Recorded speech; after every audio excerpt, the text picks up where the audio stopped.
When most people picture Goa, their minds immediately go to sun-drenched beaches, packed resorts, and endless parties. It's a modern paradise built on relaxation and escape. But this bright exterior acts as a massive blind spot for the millions of tourists who visit every year. Right beneath that tourist-friendly surface is an entirely different geography. It is a map of dark local folklore, cursed properties, and tragic histories that the actual residents know to avoid at all costs. 3 years ago, a 19-year-old named Samarth was sitting around a beach bonfire with his friends, trading ghost stories. Feeling invincible in that safe, modern bubble, he accepted a dare.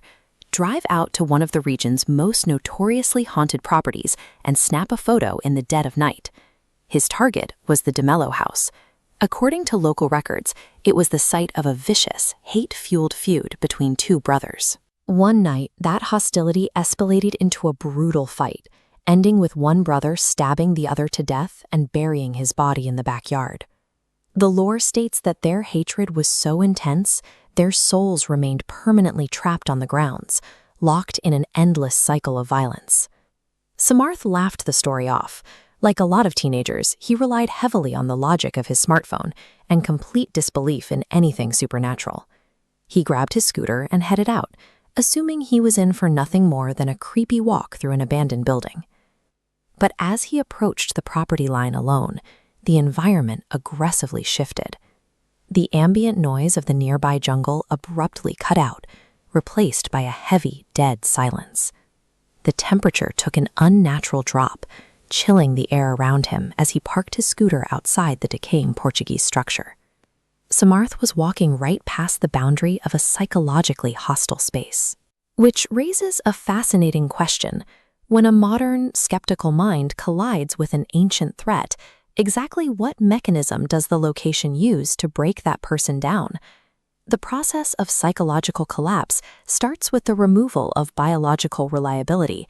By stripping away basic sensory input, the house creates an isolating vacuum that forces the brain into severe disorientation. The moment Samarth crossed through the broken gate, a crushing heaviness pressed down on his chest. Every single breath suddenly required a conscious physical effort, as if the oxygen was actively being pulled out of the air around him. Stepping inside the main hallway, this physical suppression transitioned into a direct sensory assault. The space was completely overwhelmed by the distinct, nauseating smell of a rotting corpse, triggering his body's deepest evolutionary alarm bells. Panicking, Samarth instinctively reached for his most reliable tool. He pulled out his phone and opened the camera, desperately trying to use the digital screen to map the dark environment and regain some sense of control. Instead of clarity, the technology betrayed him. Looking into the glowing screen of his selfie camera, he saw two distinct shadow figures standing directly behind him. But when he frantically whipped his head around, his physical eyes saw nothing but an empty, black corridor. Then the auditory hallucinations started. A deep, animalistic growl echoed through the hall, followed immediately by an agonizing scream. Before he could process the sound, the violent, overlapping voices of two men screaming in rage surrounded him in the dark. He went to snap a flash photo to document the space and run, but his phone, which had been fully charged seconds ago, instantly died. The screen blacked out completely, leaving him entirely blind. By systematically severing his sensory reliability and cutting his only digital lifeline to the outside world, the environment successfully isolated him. The trap had effectively primed his mind for absolute, unmitigated terror. Operating purely on adrenaline, Samarth abandoned the bear. The sensory overload was too intense, and he bolted back toward the front exit of the property. He almost made it out, but as he reached a massive, twisted tree near the exit line, his body locked up. His feet froze near the deeply scarred bark, paralyzed by a force that felt like it was gripping his legs from below the earth. Forcing his head down to see what was holding him, he realized he wasn't standing on solid ground. Directly beneath his feet was a massive, freshly dug open grave. Laying half buried in the loose dirt was a heavily decomposed body, but as Samarth stared at the rotting flesh, his sanity finally cracked. The dead face looking up at him from the soil was his own.